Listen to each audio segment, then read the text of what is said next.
Are you protecting your peace or just feeding your insecurity? Dating isn't hard, we're just asking the wrong questions. This is Date Like You Mean It, where we walk through 3 questions to ask your date at different phases of a new connection. Because clarity should be a part of the fun, not something you learn after conflict and confusion. And from our couples who are locked in, we always end with a question that's worth revisiting, because you should never stop asking each other questions. Okay, so the first phase will always be the first date, and the question is, what helps you feel secure when you're getting to know someone new? And this is all aligned with like having control over your insecurities and honestly better understanding your future partner. So the great thing about this question is that you really kind of get to determine like, do they have some big alarming insecurities? Do they have a lot of angst when it comes to getting to know someone new? I know for a lot of people, dating and getting to know someone new is like a whole thing, but then some people serial date, so they're always getting to know new people, and it's not a big issue. I know for me, like I don't go on dates as often, but I don't meet a stranger. I'm always meeting new people, and when I'm in a mood to be social, I'm gonna be social, and especially on a date, I am in a mood to be social. I think my biggest barrier when I'm getting to know a new guy is that I feel like a lot of times I'm talking a lot, they're not talking as much, so that sometimes makes me feel like, are you interested? Do you have anything else to say? Are you enjoying our conversation? It's not always for me to feel like I'm insecure, but I'm really just checking in because I don't know the person.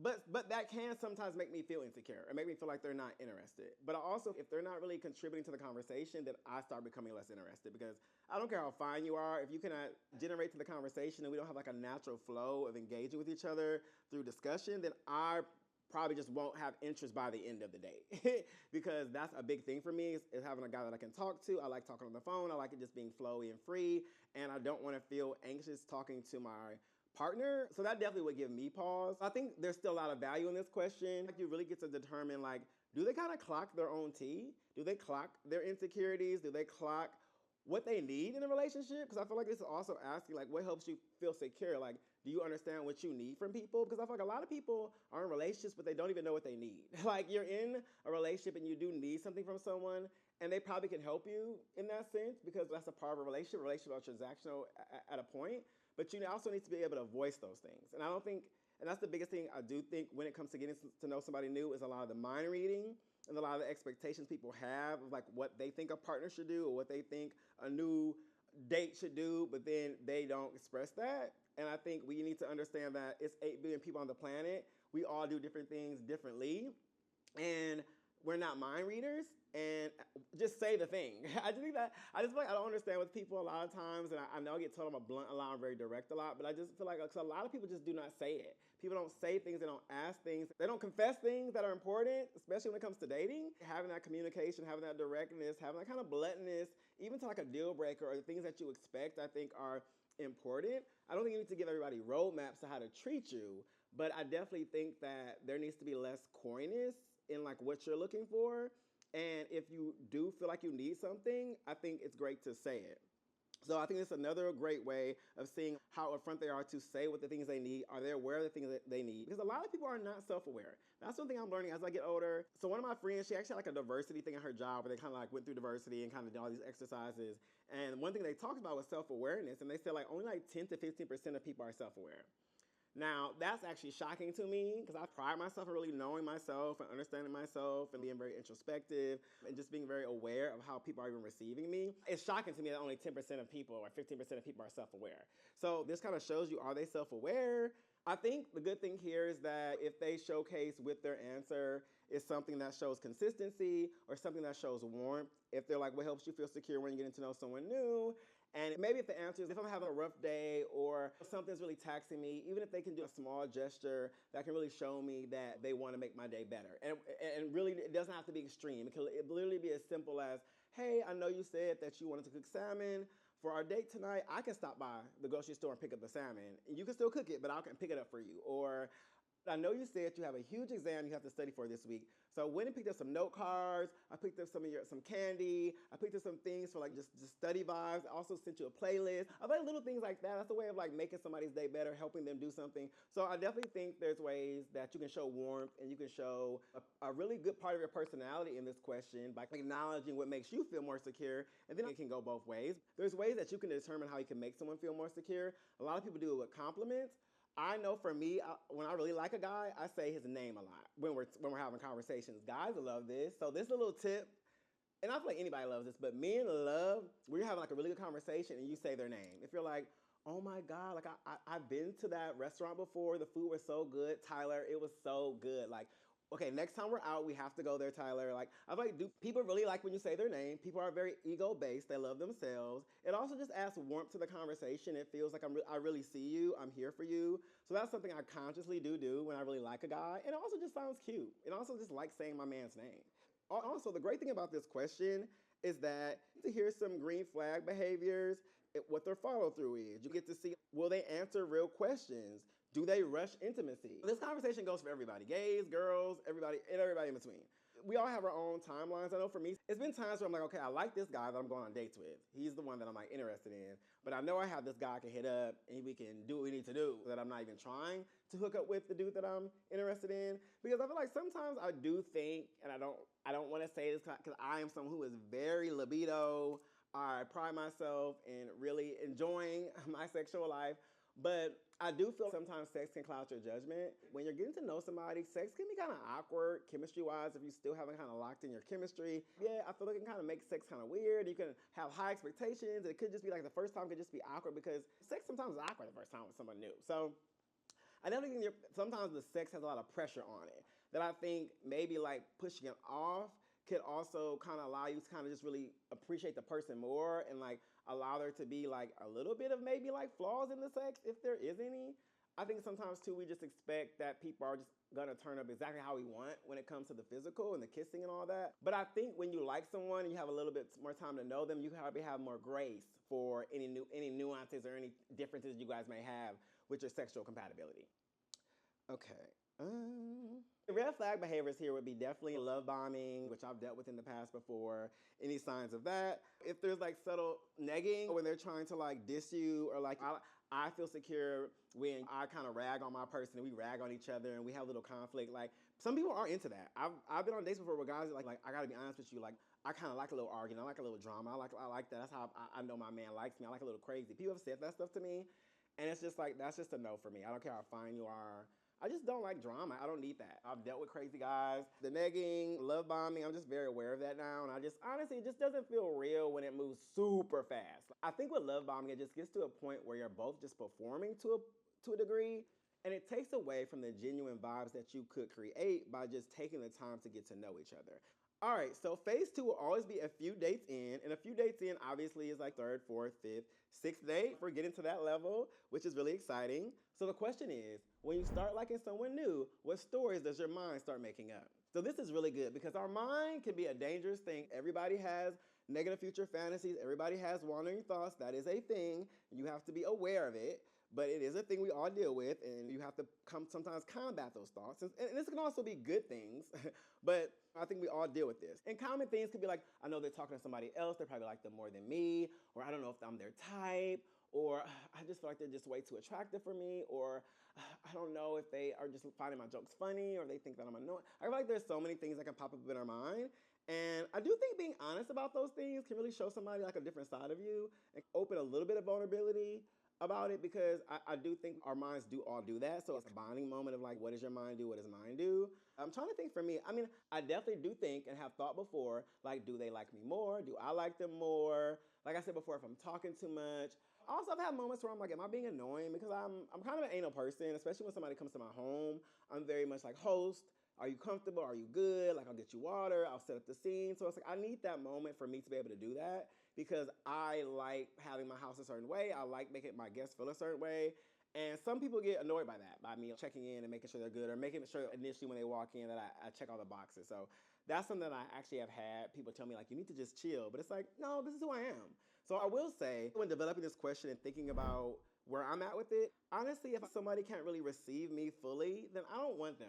I feel like I'm at a place in my life at 34, about to be 35 years old, is like, where if you don't really appreciate how I vibe naturally, then you're not my vibe. I'm not really trying to like shift who I am as a person too much, especially if it's nothing that's toxic. I feel like we all have flaws and we all have things we need to work on, yes.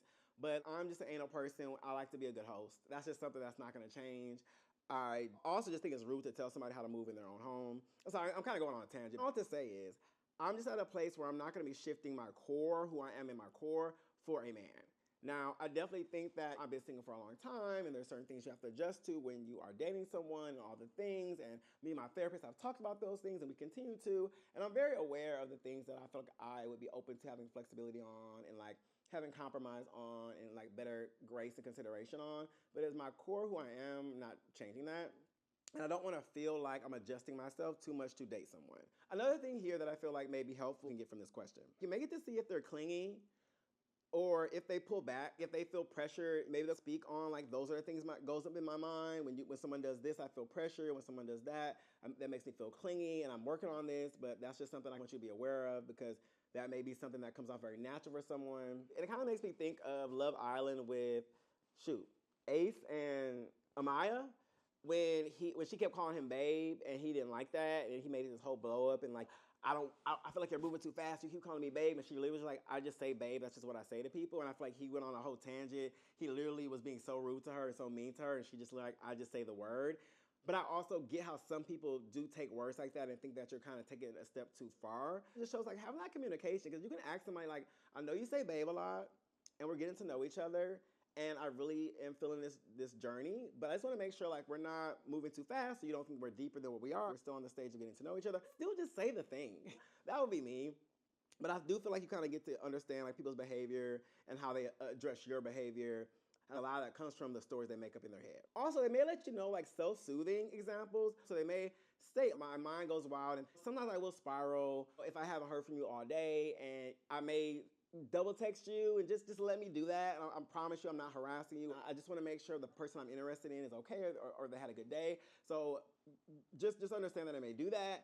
So I think that's another cool thing you can get from this question. And a good check-in line that would be so simple is, hey, I'm enjoying this. Where's your head at? Where do you kind of see things standing right now? How are you feeling about our situation? There's so many ways you can kind of check in, and people don't do this. And they're always left questioning and wondering and thinking.